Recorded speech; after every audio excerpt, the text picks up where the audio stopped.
Do you remember the definition of a startup? That's fast growth. And that's mostly possible thanks to innovative offer. And the best way to achieve this is by introducing a new technology in an existing industry. How? Just by thinking like a tech, like an inventor. Force you to use technologies at each stage and see how you can solve people's problem with it. Because technologies means opportunities, and specifically on old industries where we are used to do things the same way.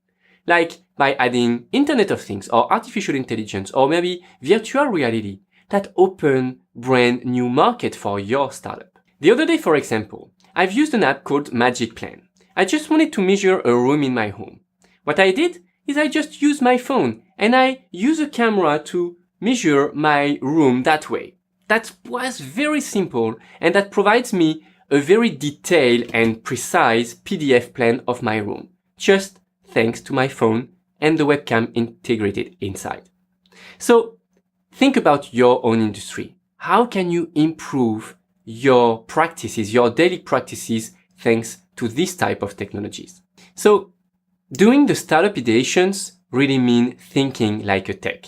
Try to discover new concepts, read tech news, see if there is anything that may fit to your market, like integrating electronic components, augmented reality, or artificial intelligence, and let's get inspired by other industries' innovations. Try to apply this type of innovations to your industry. Now let's talk about funding organizations, like investors, accelerators, or incubators. What do you think are their expectations? Most of them expect technologies. Do you know why? Because that's a leverage factor for the high growth. So that's why your goal is to build a tech planning where at each stage you will get the most out of those technologies. For example, you can use tech recognition to get started, then maybe blockchain, maybe machine learning, etc. Do your own research. Know what you are talking about. Be ambitious, think big, and think like a tech startup. Building an e-commerce do not provide a high growth, but using real technologies can make a big difference for your product.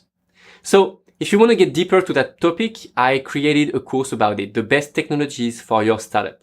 Go through it and you will have lots of great ideas for your product and your project. Now that you have that process in mind, we are done with the ideation process and it's time to prioritize all that idea and planning and defining the budget. And that's what we are going to do in the next product definition phase. See you there.